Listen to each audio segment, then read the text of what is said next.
Morning बच्चों, आज फिर से जो क्लास 12 हिंदी का है कविता वाला दूसरा पार्ट लेके आए हैं। जो पद है जो सूरदास जी द्वारा लिखा गया है और आज इस वीडियो में सारा इसका सारांश, अर्थ, लेखक का परिचय, यहाँ तक कि सब्जेक्टिव ऑब्जेक्टिव इसी वीडियो में देखने वाले हैं। तो अंत तक इस वीडियो के अंत तक बने रहें। और ये वन शॉट वीडियो है। आइए आज हम लोग देखते हैं सूरदास का सारांश, अर्थ, इसका परिचय, जितना भी ऑब्जेक्टिव सब्जेक्टिव है। ये लगभग 50 से 60 मिनट का एक वीडियो बनेगा जिसमें से सारा आपको क्या है पूरा समझ में आएगा। नहीं तो ऑब्जेक्टिव बात करने की जरूरी है, नहीं तो सब्जेक्टिव बात करने की जरूरी है। तो यहाँ से हम लोग देखते हैं धीरे धीरे। यहाँ देखते हैं कि सूरदास, ये जो पद है ये हमारे पास क्या है, ये जो पद है, ये पद के लेखक कौन है? तो लेखक है सूरदास जी। तो वो देगा कि पद के लेखक कौन है, रचयिता कौन है? तो सूरदास जी। फिर बोला इनका जन्म कब हुआ था?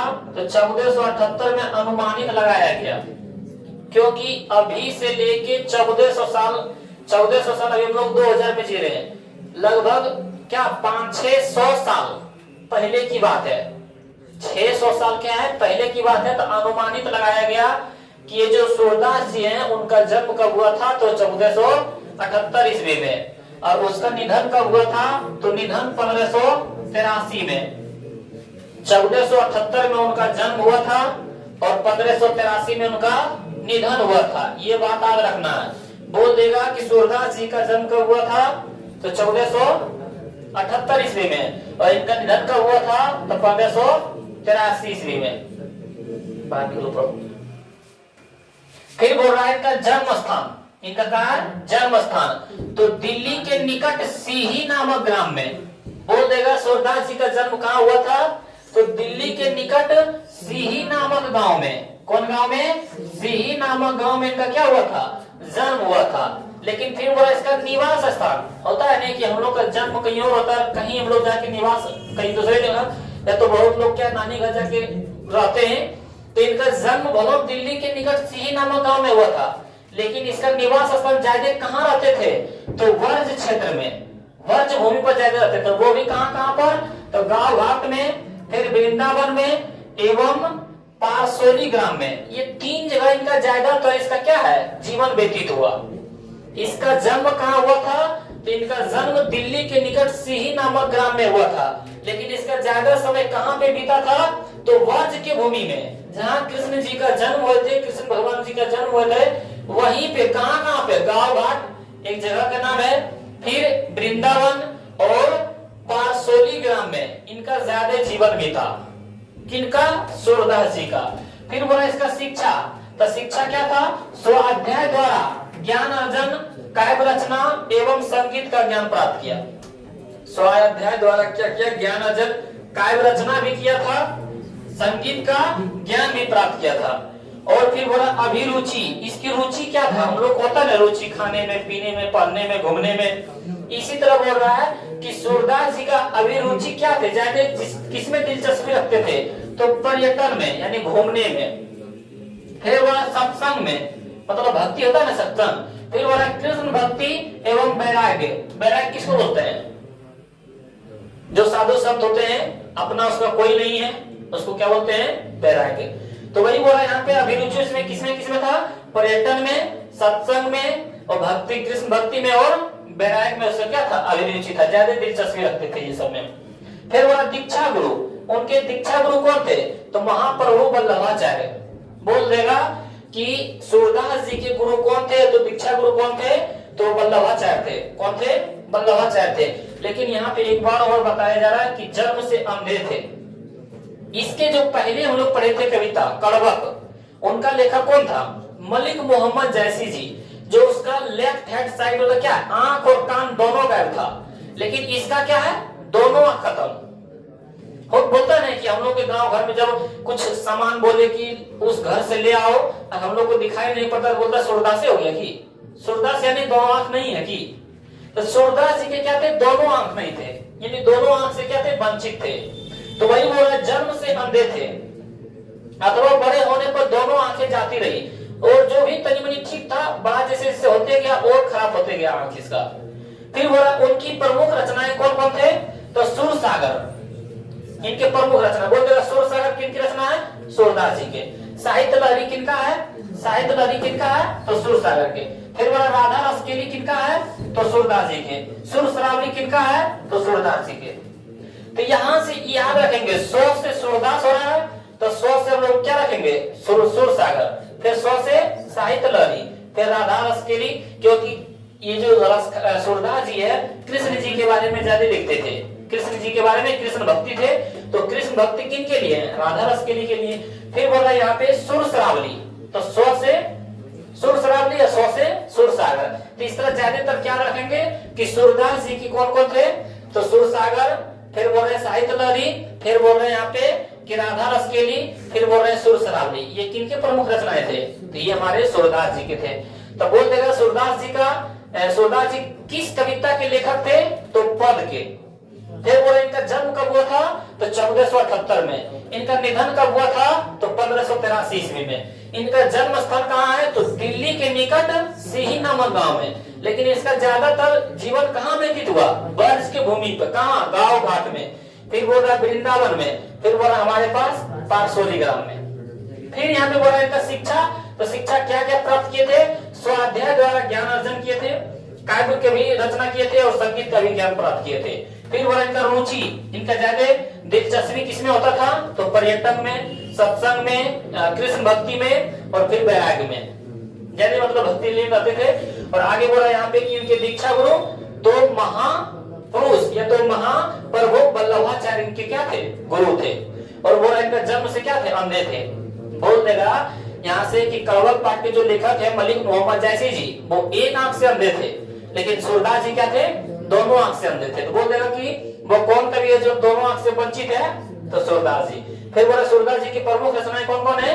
तो सुर सागर, साहित्य लहरी, राधा रसकेली, क्या है? राधा रसकेली, या फिर बोला सुर शरावली। ये इनके क्या थे? प्रमुख रचनाएं थे। उसके बाद फिर हम लोग देखते हैं इसका कविता। ये पहला कविता है, इसमें भी 2 पद है। कितने पद है? 2 पद है। ये ज्यादा जो सूरदास जी है वो किनके बारे में लिखा करते थे? कृष्ण जी के बारे में ज्यादा लिखा करते थे।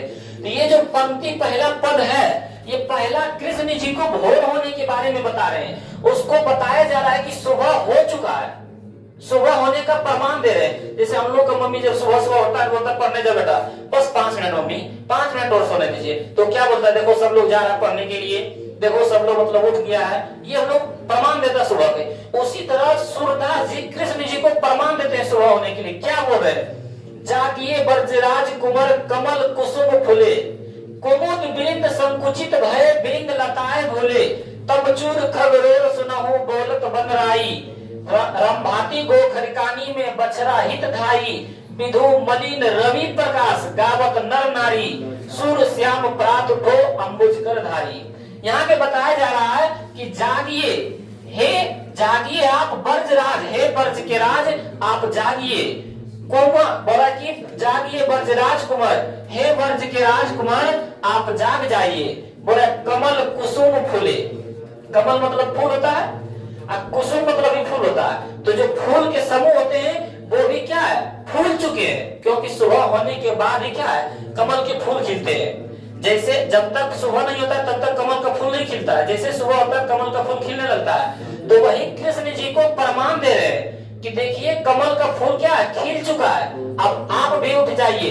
और कुमुद वृंद संकुचित भय, कुमुद मतलब होता है जो छोटे छोटे फूल होते हैं उनके समूह को। और वृंद संकुचित भय बोल रहा है कि कुमुद का जो फूल होता है, हम लोग का एक साधारण फूल जो होता है सुबह होने के बाद क्या होता है? खिल जाता है। सुबह होने के बाद क्या होता है? खिल जाता है। लेकिन ये जो कुमुद का फूल है ना, सुबह होने के बाद संकुचित हो जाता है, मतलब सुकुड़ जाता है।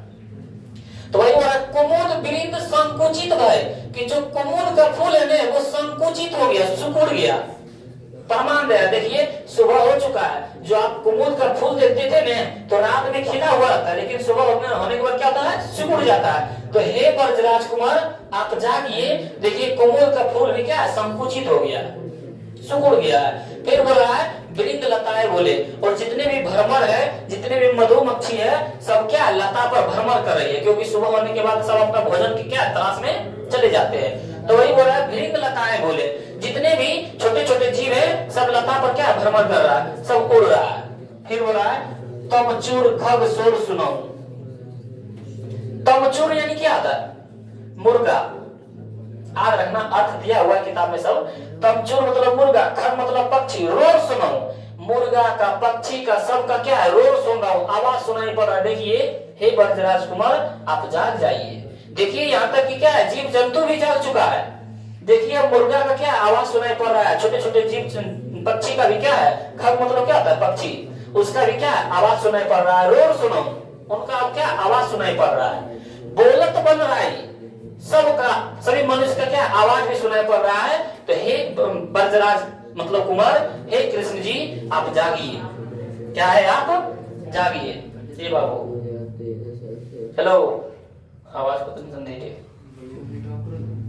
रामभाती गो खिरकानी में बछड़ा हित धाई।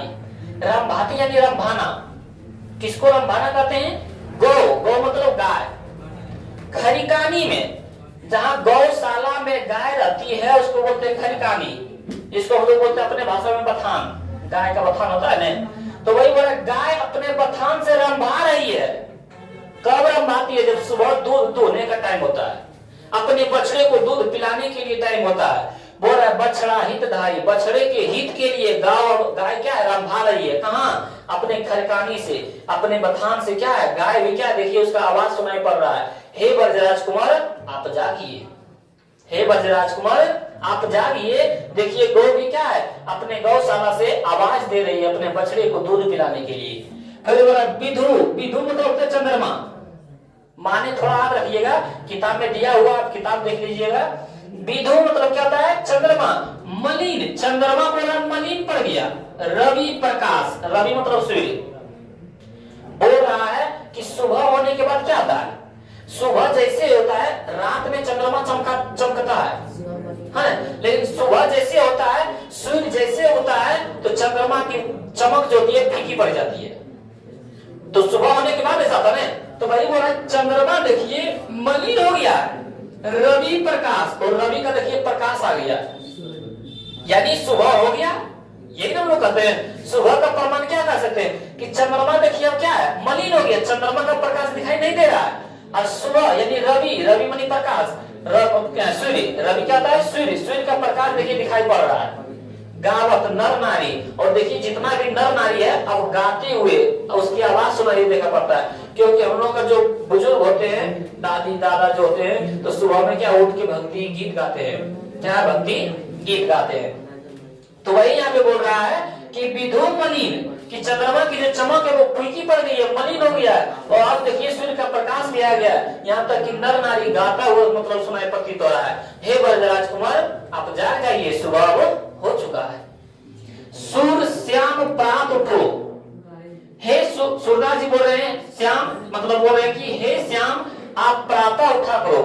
अम्बुज करधारी, अम्बुज करधारी ने अम्बुज करधारी बोल रहा है कि जिनके हाथों में कमल का फूल बंधा हुआ, कमल के कृष्ण जी क्या अपने हाथों में कमल का फूल बंधा रहते हैं। तो वही बोल रहे हैं हे अम्बुज करधारी, हे अपने हाथ में धारण करने वाले कमल के फूल, आप सुबह उठिए, आप सुबह उठिए। ये बात समझे, ये सुबह, हाँ जल्दी उठिए, क्योंकि सुबह का प्रमाण बोल देगा कि पद जो है सुर सागर का, वो पहले पंक्ति में किस चीज का बोध कराते हैं, भोर होने का।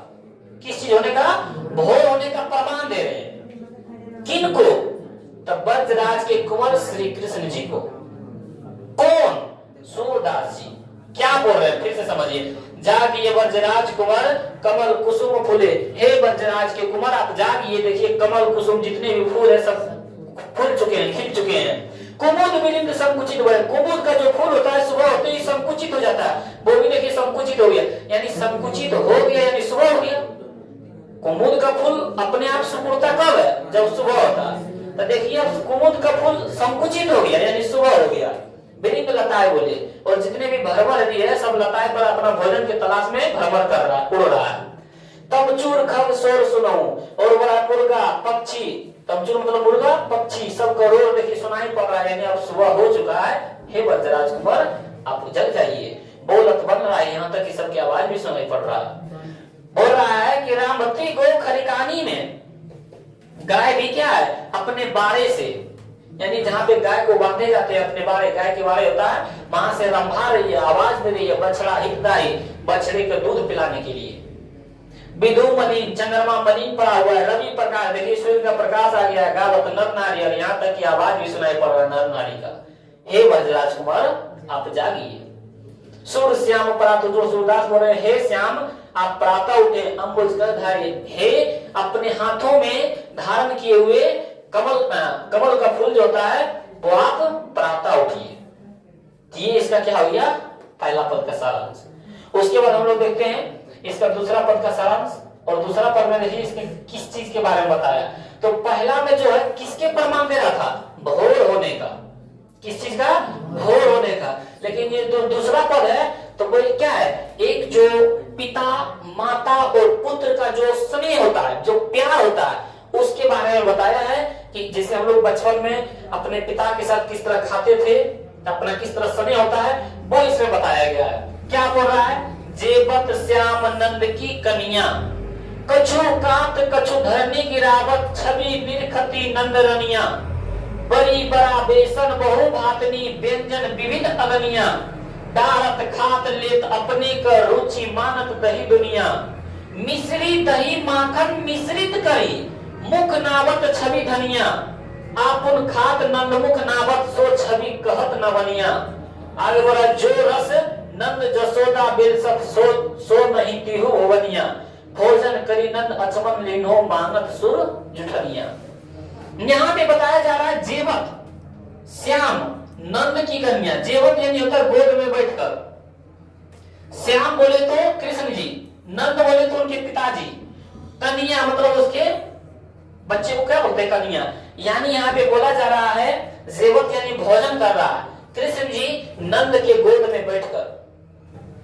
जेवत श्याम नंद की कन्या यानी जो नंद जी हैं पुत्र उनके, यानी श्याम जी यानी कृष्ण जी, वो अपने पिता के गोद में बैठकर क्या कर रहे हैं, भोजन कर रहे हैं। किस प्रकार भोजन, जो बच्चा होता है बालक होता है किस प्रकार भोजन करता है, उसके भोजन के बारे में बताया गया है। वही बोल रहे हैं कृष्ण जी अपने पिता के गोद में, नंद के गोद में बैठकर क्या कर रहे हैं, भोजन कर रहे हैं। और बोल रहा है क्या, कछु खात कछु धरनी गिरावत, बच्चा लोग क्या करता है, कुछ खाते हैं कुछ धरती पर गिरा देते हैं, कुछ खाते हैं कुछ धरती पर गिरा देते हैं। छवि निरखती नंद रनिया, और इस छवि को देखकर नंद रनिया, नंद यानी उनके पिता, पिता के रनिया यानी नंद रनिया किसको बोला गया, यशोदा को, यानी कृष्ण जी के माता को। और इस छवि को देख के धन्य हो जाते हैं। कौन, नंद रनिया, यानी नंद के पत्नी को बोला गया नंद रनिया, यानी बोले तो कृष्ण जी के माता। बोल रहा है कि जब बच्चा होता है ना, बहुत एक माँ और पिताजी का खुशी होता है कि जब बच्चा कुछ खाने लगे, जब तक माता का दूध पीता है उसके बाद कुछ जब खाने लगे अपने हाथ से, तो माता पिता बहुत खुश हो जाता है कि चलो मेरा पुत्र क्या है, अब भोजन करने लगा है। तो वही बोल रहा है जब कृष्ण जी अपने पिता के गोद में बैठकर भोजन करते हैं और तब कुछ खाते हैं और कुछ धरती पर गिरा देते हैं, तो इस छवि को, इस दृश्य को देखकर नंद रनिया एकदम खुश हो जाते हैं। वही बोला निरखती, निरखती यानी देखना, इस दृश्य को देखकर नंद रनिया क्या है, खुश हो जाते हैं। फिर बोला बड़ी बड़ा बेसन बहु भातनी, बड़ी जो बड़ी बना रहता है, बड़ा बेसन, बहुत बड़ा बड़ा बेसन बना हुआ है, बहु भातनी बहुत प्रकार के व्यंजन यानी अलग अलग तरह के, विविध यानी अलग अलग तरह के बहुत प्रकार के, अगनिया और अनेक प्रकार के सामान उनके सामने में क्या रखा हुआ है, कृष्ण जी के सामने अलग अलग तरह के अलग अलग प्रकार के क्या है उनके सामने में भोजन रखा हुआ है।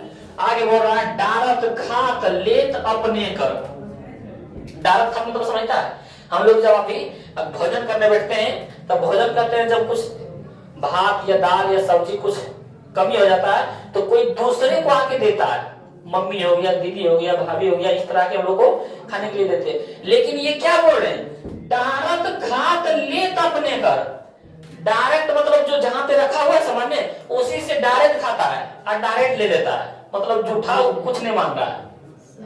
डायरेक्ट खात लेत अपने का, डायरेक्ट उसी से उठा लेता है। तो वही बोला डारत खात लेत अपने कर रुचि मानत दही दुनिया, लेकिन सबसे उसका रुचि चीज क्या है? दही दुनिया। दही उसका सबसे रुचि है कृष्ण जी का, है ना। उसका पूरा मतलब दही में ज्यादा दिलचस्पी रखते हैं। कौन?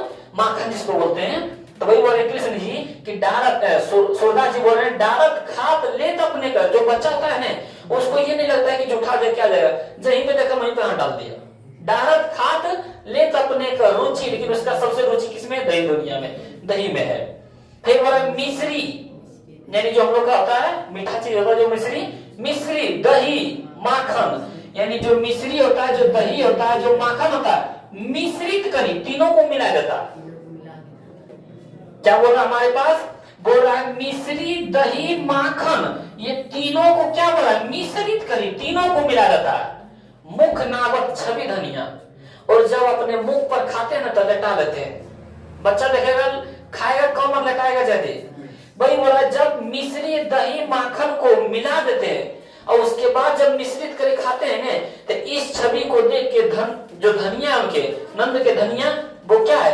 मुख नावत छवि धनिया, और इस छवि को देखकर बहुत प्रसन्न होते हैं, क्योंकि कृष्ण जी का फोटो भी होता है दही का खाया हुआ। इस छवि को देखकर बहुत प्रसन्न होते हैं। आपुन खात नंदमुख नावत सो छवि कहत न बनिया। और एक पुत्र में, एक बच्चा में गुण क्या होता है जानता है? यदि किसी को गोद में लेके तुम खिलाएगा ना, ये जो कृष्ण जी है किनके गोद में बैठकर भोजन कर रहे हैं? अपने पिताजी यानी नंद जी के गोद में बैठ के भोजन कर रहे हैं। तो क्या करते हैं कि यदि बच्चा को देखेगा ना अपनों खाएगा और जिसके गोद में उसको भी खिलाएगा कि आप भी खा लीजिए। अपने कम खाता है बच्चा जो रहेगा, अपने कम खाता है, लेकिन जिसके गोद में उसको ज्यादा खिलाता है। तो वही बोल रहा आपन खा, अपनों खाते हैं, और नंद मुख नावत यानी नंद उनके पिताजी उनके मुख में भी खिलाते हैं। आपन खात नंदमुख नावत अपने पिताजी को खिलाते हैं। सो छवि कहत न बनिया, इस छवि को कहने के लिए है ही नहीं कुछ। इतना सुंदर दृश्य लगता है देखने में कि जब बच्चा अपनों खाता है और अपने पिताजी के भी खिलाते हैं, नंद के मुख में भी खिलाते हैं। इस छवि को कहने का नहीं है। आगे बढ़ा जो रस नंद जसोदा बिरसत सो नहीं पीहू बनिया। बोल रहा है कि इस रस, आनंद रस, हरि रस किसको बोलते हैं? हरि रस, हरि मतलब भगवान। जो रस भजन कीर्तन करने से प्राप्त होता है उसे हरि रस कहते हैं। होता नहीं हम लोग करते हैं जो अष्टजाम होता है, हरे रामा करते हैं, सीताराम सीताराम, तो लगता है उसमें करते रहे, घूमते रहे, आनंद वो लगता है। उसी प्रकार बोल रहा है जो रस नंद जसोदा बिलसत, ये रस को देख के, ये आनंद को देख के जसोदा उनकी माँ बिलसता है, खुशी होता है। क्या? सो नहीं पीहू भवनिया। बोल रहा है ये आनंद कहीं भी तीनों भवन में मिलने वाला नहीं है।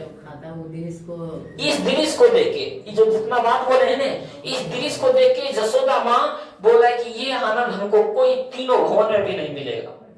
तीनों भवनिया बोल रहा है कि तीनों भवन में मिलने वाला नहीं है जितना ये आनंद मिल रहा है। भोजन करी नंद अचमन लिंगो। हम लोग क्या करते हैं, बच्चा जब भोजन कर लेता है तो उसको कुल्ला कला दिखाता है। बच्चा क्या है, पूरा तरह से भोजन खाता नहीं है, कुछ ना कुछ छोड़ देता है, जूठा छोड़ देता है, और उसका बच्चा जो कुल्ला कराते हैं, जैसे अचमन बोल रहा है, भोजन करी, भोजन करके नंद यानी उनके पिताजी अचमन लिंगो, जो उसका जूठा बच जाता है, कुल्ली दिखवाता है, मांगा तो सूर्य जुठनिया। मांगते हैं कौन? सूर्य यानी सूरदास जी, उसकी जुठनिया को, जूठा को। बोले हे नंद भगवान, हे नंद बाबा, आप जो कृष्ण जी का अचमन कराए ने, कोला हरि कराए ने, और जो उसका जूठा बच गया है ने, बस हमको वही जूठा दे दीजिए। भाई हमको सिर्फ क्या दे दीजिए? जूठा दे दीजिए। मैं इस भव सागर से पार हो जाऊंगा, वही जूठा दे दीजिए। मुझे एक कृष्ण जी का छोटा सा टुकड़ा दे दीजिए। कृष्ण जी की भक्ति का क्या एक छोटा सा टुकड़ा दे दीजिए। तो बोल देगा कि सूरदास जी क्या मांग रहे थे? तो जूठनिया यानी जो भोजन करके नंद अचमन यानी उनके पिताजी उसका अचमन कुल्ला कलारी करा रहे थे, उसका क्या मांग रहे थे? सिर्फ जूठा मांग रहे थे। ये समझे? तो ये दूसरा पद में क्या था? उनको खिलाने के बारे में, एक पिता, एक माता, एक पुत्र के स्नेह के बारे में बताया गया। तो यदि आप लोग इतना समझ गए होंगे तो हम लोग देखते हैं इसके क्वेश्चन की ओर, और देखते हैं फिर इसके क्वेश्चन में क्या बताया गया है।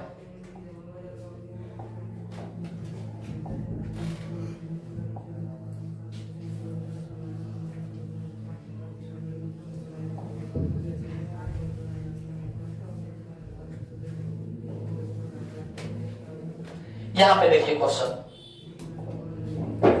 इसमें क्वेश्चन हमारे पास क्या है, बोला प्रथम पद में किस रस की व्यंजन हुई है, तो वात्सल्य रस की। स्नेह, जो सुबह उठाने का था ना, सुबह उठाने वाला जो होता है प्रेम स्नेह, उसको बोलता है वात्सल्य रस। तो वही बोल रहा है कि प्रथम पद में किस रस की व्यंजना हुई है, तो बोलेंगे उत्तर में कि प्रथम पद में वात्सल्य रस की व्यंजना हुई है। प्रथम पद में बालक कृष्ण को भोर होने की सूचना दी जा रही है। पढ़ाए थे ना अभी जो प्रथम पद वाला जो पढ़ाए थे पद, उसमें किसकी सूचना दे रहा था, सुबह होने की, भोर होने की सूचना दे रहा था, तथा उन्हें जगाया जा रहा है। उन्हें जगाने के लिए विविध प्रकार के संदेश दे रहे हैं। हे ब्रजराज कुमार, देखिए कमल का फूल खिल गए, देखिए कुमुद का फूल संकुचित हो गए, देखिए जितने भी भ्रमर है लता पर भ्रमर कर रहे हैं, देखिए गाय अपने बछड़ों को दूध पिलाने के लिए रंभा रही है, ये बोला था। देखिए सब नर नारी गा रहे हैं, तो ये सब उनको अनेक प्रकार के उदाहरण देकर सब मतलब भोर होने का क्या है, संदेश दे रहे हैं। तो बोल रहा है कि प्रथम पद में किस रस की व्यंजना हुई है, तो प्रथम पद में वात्सल्य रस की व्यंजना हुई है। किस रस की व्यंजना हुई है, वात्सल्य रस की। और बोला प्रथम पद में बालक कृष्ण को भोर होने की क्या है, सूचना दे रहे हैं, सूचना दी जा रही है, तथा उन्हें जगाने का क्या है, प्रयास किया जा रहा है। और बोला जगाने के लिए विभिन्न प्रकार के संदेश दिए जा रहे हैं। समझे, इसी ये क्वेश्चन था और सारांश में भी से दिया गया था। और अगला क्वेश्चन है गाय किस ओर दौड़ पड़ी, तो गाय किसके लिए, अपने बाड़े में, मतलब जहां पे गाय रखा जाता है वहां से रंभा रही थी, तो अपने बछड़े के लिए ने। तो वही बोल रहा है गाय किस ओर दौड़ पड़ी, तो बोलेंगे बालक कृष्ण को माँ यशोदा सवेरे होने का संदेश देते हुए कहती है कि गाय सुबह होते ही रंभाते हुए बछड़े की ओर, मतलब बछड़े के लिए बाड़े की तरफ दौड़ पड़ी। जहाँ पे गाय को या तो उसके बछड़े को रखा जाता है, तो उसको हम लोग बोलते हैं गौशाला, उसी को बोलते हैं बाड़े। तो वही बोल रहा है कि बालक कृष्ण को माँ यशोदा क्या करता है, सवेरे होने का संदेश देते हुए क्या करते हैं, बोल रहे हैं कि कहते सवेरे होने के लिए कहते हैं कि गाय सुबह होते ही रंभाते हुए बछड़े के लिए क्या है, बाड़े की तरफ दौड़ पड़ी। तो वही बोल रहा था गाय किस ओर दौड़ पड़ी, समझ में आया ना। इसको क्या करना है, हम लोग समझ के अपने भाषा में भी क्या है लिख सकते हैं। फिर बोला यार कृष्ण खाते समय क्या क्या करते हैं, हम समझाए थे अभी, कृष्ण खाते समय क्या क्या करते हैं। तब यहाँ पे बोल रहा है कि कृष्ण खाते समय कुछ भोजन खाते हैं, कुछ धरती पर गिराते हैं, कुछ धरती पर ही गिरा देते हैं। ये पढ़े थे कि कृष्ण जी जब भोजन करते हैं तो कुछ खाते हैं और कुछ धरती पर गिरा देते हैं। इस छवि को देखकर क्या है, नंद रंगिया बहुत खुश होते हैं। फिर बोल रहा है उनके सामने नाना प्रकार के, अनेक प्रकार के, इसको हम लोग बोलते हैं नाना प्रकार के व्यंजन है, बड़ी बड़ा बेसन बहुआतनी व्यंजन अग्नियम बोलते हैं ना, बहुत प्रकार के अलग अलग व्यंजन रखे हैं। बड़ी बड़ा बेसन दही वे अपने हाथ से ही खा रहे हैं, डायरेक्ट खाद लेता अपने से डायरेक्ट हाथे से ले लेता है। अतः कुछ धरती पर, धरती दिखाया गया, कुछ धरती पर गिराते जाते हैं। पहले उनकी रुचि कहाँ थी, दही के दोने पर, दही दुनिया सबसे उसकी रुचि कहाँ था, दही दुनिया। जिस दोने में दही रखा हुआ है, जिस पात्र में दही रखा हुआ है, जिस बर्तन में दही रखा हुआ है, उसमें क्या था, जायते रुचि था। वे अपने मुख पर माखन मिश्री दही लगा देते हैं। बोला ना, माखन दही मिश्री क्या मिश्रित करे, सबको मिला के क्या करते, जब खाते हैं वही बोल रहा है कि माखन मिश्री दही लगा लेते हैं और वे स्वयं खाते हैं और नंद के मुख में भी क्या करते हैं, डालते हैं। ये क्या था, ये कृष्ण जी खाते खाते समय उनका जो क्या किया था काम वो बताया गया था। कृष्ण जी खाते समय क्या क्या करते हैं, तो क्या बोलेंगे, कृष्ण खाते समय कुछ खाते हैं और कुछ धरती पे गिराते हैं, कुछ खाते हैं और कुछ धरती पे गिराते हैं। और बोला उनके सामने क्या है, नाना प्रकार के बड़ी बड़ा बेसन दही बहुत व्यंजन प्रकार के क्या है, भोजन रखा हुआ है। और बोल रहा है कि वे अपने हाथ से क्या है, वे अपने हाथों से खा रहे हैं। अतः कुछ धरती पर गिराते हैं और कुछ खाते हैं, कुछ धरती पर गिराते हैं। फिर बोला है कि उनके पहले उनकी रुचि किस पर है, दही दोना पर, दही दोना में जिस पात्र में दही रखा हुआ है, और वे अपने मुख पर क्या है, माखन मिश्री दही क्या करते हैं, लगा देते हैं। और वे स्वयं खाते हैं और नंद के मुख में भी डालते हैं, यानी खिलाते हैं। ये भी आप समझ गए होंगे। अगला क्वेश्चन देखते हैं कि कछु खात कछु धरनी गिरावत, कछु खात कछु धरनी गिरावत छवि निर्खति नरनिया, इसका है वो अर्थ स्पष्ट करें। ये क्वेश्चन 4 नंबर का पूछेगा। ये जो क्वेश्चन पढ़े थे सब कितने नंबर का था, 2 नंबर का, लेकिन ये जो है अर्थ स्पष्ट करें, ये कितने नंबर का पूछा जाता है, 4 अंक का, 4 अंक का पूछा जाता है। तो ये सब क्या व्याख्या करने वाला है, जो अभी हम पढ़ाए हैं उसी का है। तब बोल रहा है कछु खात कछु धरनी गिरावत, क्या है धरनी, कछु खात कछु धरनी गिरावत छवि निर्खति नंदरनिया, इसके बारे में पढ़ाए थे। तो पहले इतना लिखना है, प्रस्तुत पद्य पंक्तियों सूरदास रचित सूरदास के पद से क्या है लिया गया है। इस काव्य में कवि ने कृष्ण के बाल लीला, किसके जो कृष्ण के बाल लीला का वर्णन किया है। अब प्रस्तुत पंक्ति के माध्यम से कवि ने कृष्ण के खाने का ढंग का वर्णन किया गया है। इसमें क्या बताया जा रहा है, कछु खात कछु धरनी गिरावत, उनके किस तरह के खाने की चर्चा किया गया था उसके बारे में बताया गया है। तो हम लोग पहला में क्या लिखेंगे, प्रस्तुत पद पंक्ति सूरदास रचित सूरदास के पद से लिया गया है। और इस काव्य में कवि ने क्या है कृष्ण के बाल लीला का वर्णन किया है। जब बच्चे होते हैं कृष्ण जी, बाल लीला किसको बोलता है, जब बच्चे होते हैं, वर्णन किया है। अब प्रस्तुत पंक्ति के माध्यम से कवि ने कृष्ण के खाने का ढंग का वर्णन किया है। इनके जो खाने के तरीके हैं उनके बारे में बताया गया। और बाल कृष्ण कुछ खा रहे हैं तो कुछ धरती पर गिरा रहे हैं, वही बोला ना, कछु खात कछु धरनी गिरावत, कुछ खाते हैं कुछ धरती पे गिराते हैं। उनकी इस समय जो शोभा है उसको बड़े गौर से नंदरानी देख रही है। इस शोभा को जब कुछ खाते हैं और कुछ धरती पे गिराते हैं तो इस शोभा को बड़ी गौर से बहुत ध्यान से नंदरानियां क्या देख रहे हैं, उनकी माँ यशोदा देख रही है। आगे क्वेश्चन हम लोग के पास, भोजन करी नंद अचमन लीनो मांगक सूरज उठनिया, यही है ना हम लोग का लास्ट पंक्ति, यही था ना लास्ट लाइन। तो हम लोग क्या बोलेंगे, प्रस्तुत पद पंक्तियां सूरदास रचित सूरदास के पद से लिया गया है। किसे, सूरदास रचित किस पद से, सूरदास के पद से लिया गया है। और बोला इसमें इस काव्य में कवि ने कृष्ण के बाल लीला का वर्णन किया है। इसमें भी बाल लीला का वर्णन किया है ना, इतना पहले हर चीज में लिखना है। यदि इस सूरदास के पद से लिया गया है तो कविता कितना क्या करना है, लिखना है। और फिर बोला प्रस्तुत पंक्ति के माध्यम से कवि कृष्ण के बाल लीला का वर्णन कर रहे हैं और कृष्ण स्वयं खाते हैं। क्या है, कृष्ण स्वयं, यहाँ पे हमारे पास कृष्ण स्वयं खाते हैं और नंद के मुख में भी डालते हैं। यह सौंदर्य अपवर्णीय है। भोजन कर जब नंद कुल्ला करते हैं तब सूरदास की लालसा जूठन पाने की है। बोल रहा है यहाँ पे प्रस्तुत पंक्ति सूरदास रचित सूरदास के पद से लिया गया है। और इसमें क्या है कि जो सूरदास जी है वो कृष्ण के बाल लीला का वर्णन किया गया है। किसका वर्णन किया गया है, तो कवि ने कृष्ण के बाल लीला का वर्णन किया गया है। प्रस्तुत पंक्ति के माध्यम से कवि कृष्ण के बाल लीला का वर्णन कर रहे हैं और कृष्ण स्वयं क्या कर रहे हैं, अपनों खा रहे हैं और कुछ नंद के मुख में भी डाल रहे हैं। तो वही बोल रहा है कुछ खाते हैं और नंद के मुख में भी डालते हैं। यह सौंदर्य क्या है, अवर्णनीय है, बोलने लायक नहीं है। इतना मतलब सुखी वाली बात है, इतना आनंदमय वाली बात है। और जब भोजन कर लेते हैं, जब नंद कोसा करवाते हैं किनका, कृष्ण जी का, तब सूरदास की लालसा जूठन पाने की है। जो सूरदास जी है वो क्या है, जूठन पाने की लालसा रखते हैं कि जो कृष्ण जी भोजन करके जूठा बचा हुआ है वो हम लोगों को प्राप्त हो जाए। मतलब कृष्ण जी के छोटा सा भक्ति। वही बोला भोजन करी नंद अचमन लीनो, जब भोजन करके नंद जी उसका कुल्ला कलामी कराते हैं तो मां सूरज उठनिया, तो उसके जूठे के लिए क्या लालसा रखते हैं, कौन, सूरदास जी। ये कविता में भी सारांश पढ़ाए थे। उसके बाद अगला देखते हैं हम लोग, आपुन खात नंदमुख नावत, ये भी पढ़ाए थे। आपुन खात नंदमुख नावत सो छवि कहत न बनिया, अपनों खाते हैं और नंदमुख में खिलाते हैं। इस छवि को कहने के लिए नहीं है, इतना सौंदर्य है। हम लोग फिर लिखेंगे प्रस्तुत पंक्तियां सूरदास रचित सूर के पद से लिया गया है। सूरदास यहाँ लिख सकते हैं, सूरदास के पद से लिया गया है। और इस काव्य में कवि ने कृष्ण के बाल लीला का वर्णन किया। बार बार इतना बता रहे हैं, इतना बार बार इसमें लिखना है। फिर वो इस पंक्ति के माध्यम से लेखक ने कृष्ण के खाने का ढंग और उसके व्यवहार के बारे में क्या है बताया गया है कि कृष्ण के खाने का किस तरह ढंग है, उसके व्यवहार क्या है, क्या खाने खाते समय कर रहे हैं उसके बारे में बताया है। और कृष्ण स्वयं खाते हैं, स्वयं कुछ खाते हैं और कुछ नंद के मुख में भी खिला रहे हैं। भाई बोला आपुन खात, अपनों कुछ खाते हैं, नंद मुख नावत, और कुछ नंद जी के भी मुख में खिलाते हैं। तो भाई बोला कृष्ण स्वयं कुछ खाते हैं और कुछ नंद को भी खिला रहे हैं। इस शोभा का वर्णन असंभव है, इसके वर्णन हम लोग नहीं कर सकते हैं, इतना सौंदर्य दृश्य है। वही बोला इसका वर्णन हम लोग नहीं कर सकते, असंभव है।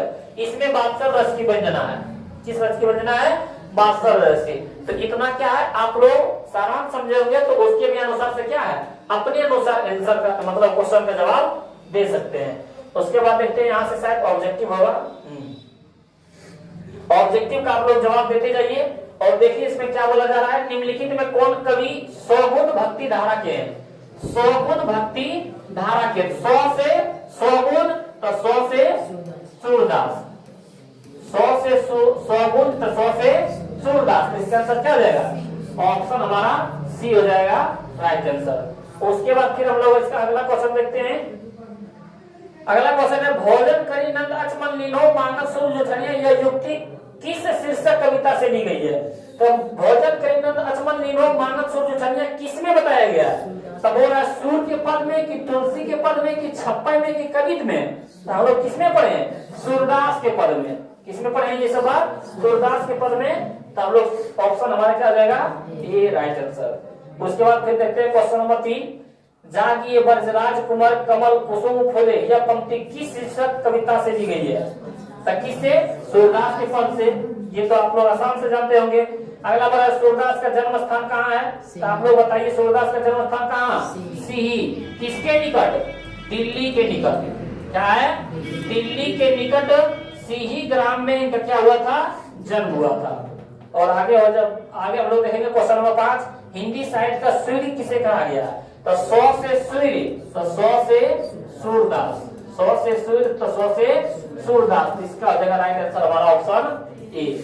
इसको सूर्य कवि कहा गया है। जो इसके पहले कविता पढ़े थे हम लोग कड़वक, जो मलिक मोहम्मद जैसी जी था, उसको प्रेम के पीर कवि की कवि कहा गया। प्रेम के पीर के कवि को क्या कहा गया, मलिक मोहम्मद जैसी को। इसको सूर्य कवि कहा गया।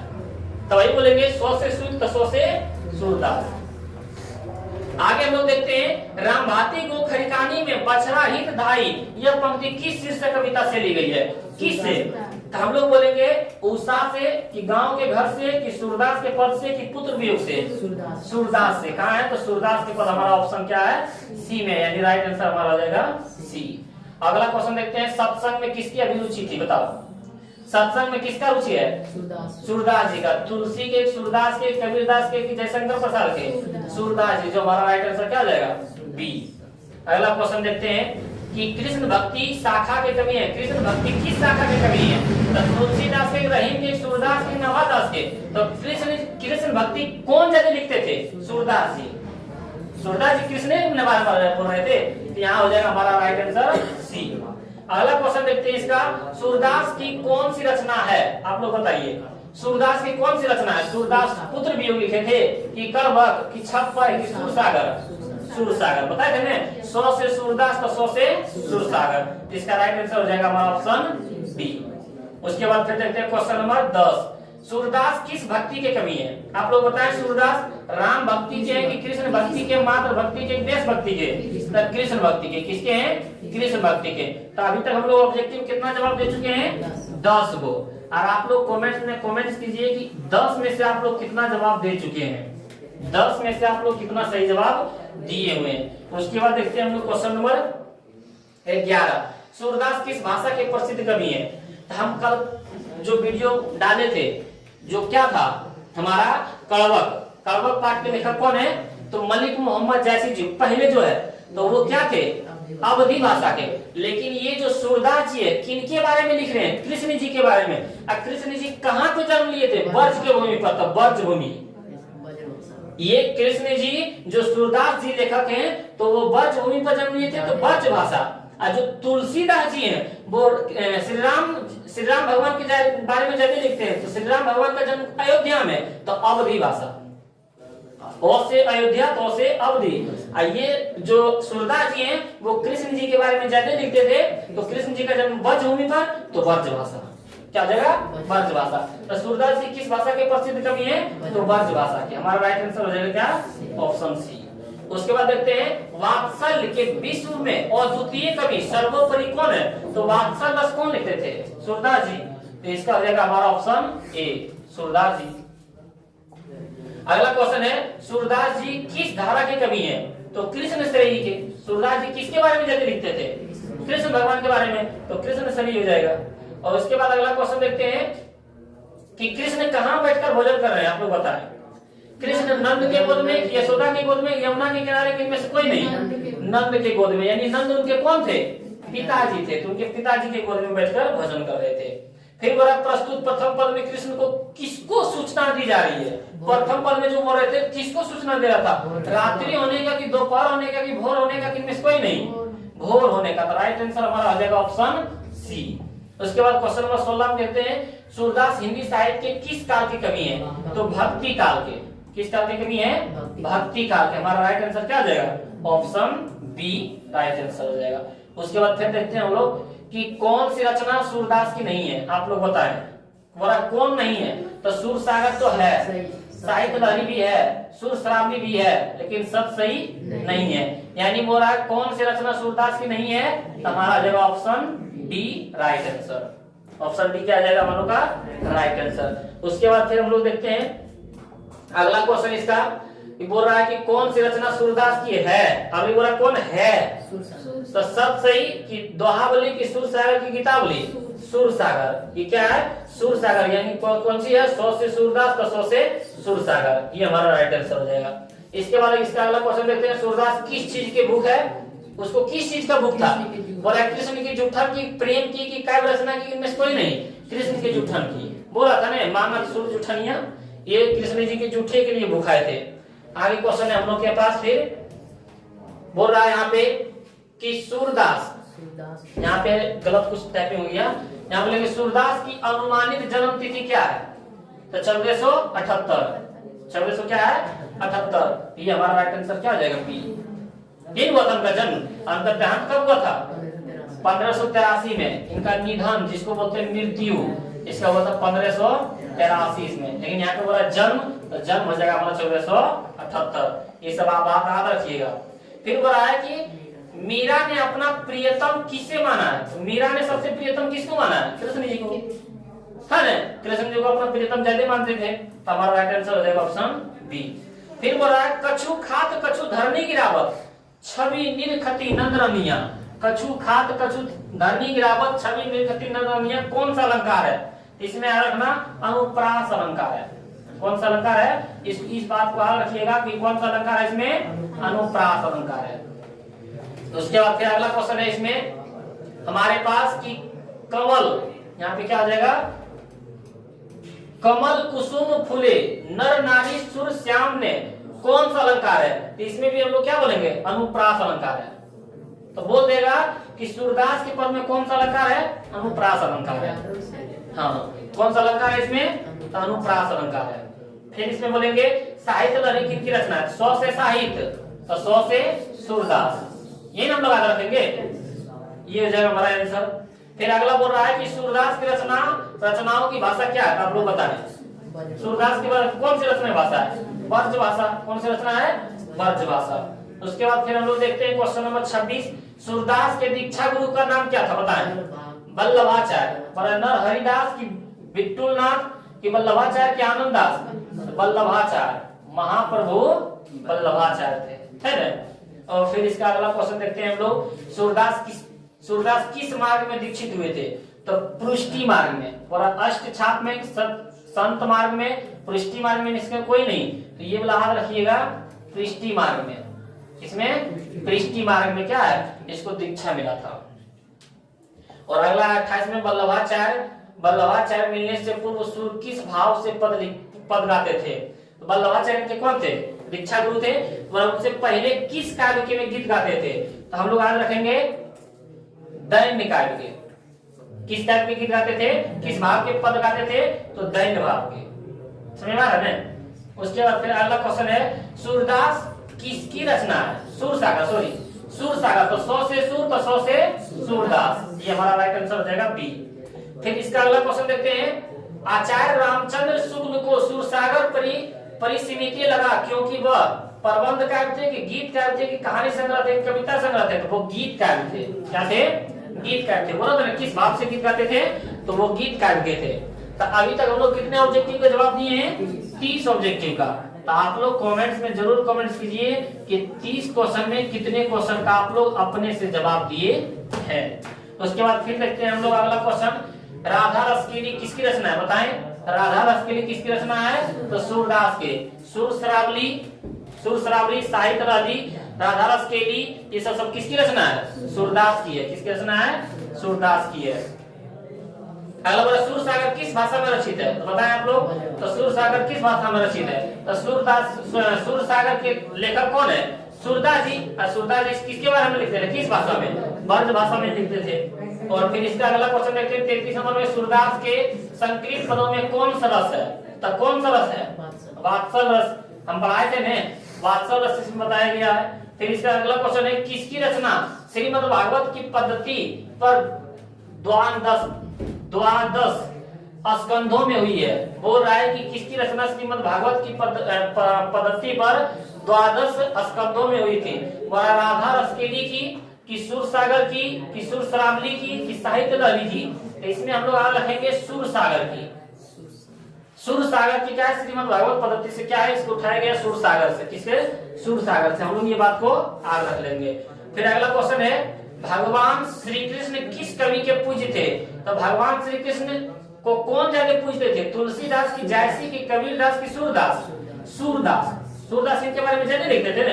तो कौन कवि के पूज्य थे? मतलब बोल रहा है कि श्री कृष्ण किस कवि के पूज्य थे? तो सूरदास के। किस दास के? सूरदास के। और ये आपका है लास्ट क्वेश्चन। तो ये आपका ऑब्जेक्टिव कितना क्वेश्चन था? 35 क्वेश्चन। कितने क्वेश्चन है? 35 क्वेश्चन में आप लोग कमेंट्स कीजिए कितने जवाब दिए हैं 35 में। और इसमें क्या है? इसका परिचय, लेखक का क्या है? परिचय, और प्लस में अर्थ, और प्लस में इसका सब्जेक्टिव, और प्लस में ऑब्जेक्टिव। टोटल क्या है? आपके एक ही वीडियो में एक चैप्टर में समाप्त है। लगभग 1 घंटा का ये वीडियो है। सारा 1 घंटा में एक वीडियो समाप्त, यानी आपके 12 चैप्टर है, 12 घंटे में क्या है? समाप्त हो जाएगा। तो यदि आप लोगों को ये वीडियो अच्छा लगा तो लाइक क्या है इसको कर दे, और शेयर भी कर दे जरूर। तो इसको अपने दोस्तों के पास शेयर जरूर करें। और इस चैनल पर आप यदि नए हैं तो चैनल को सब्सक्राइब कर दें, ताकि इस वीडियो के माध्यम से, इस चैनल के माध्यम से क्या है, आप लोग सही तरीके से पढ़ सकेंगे। मिलते हैं हम लोग अगले वीडियो में।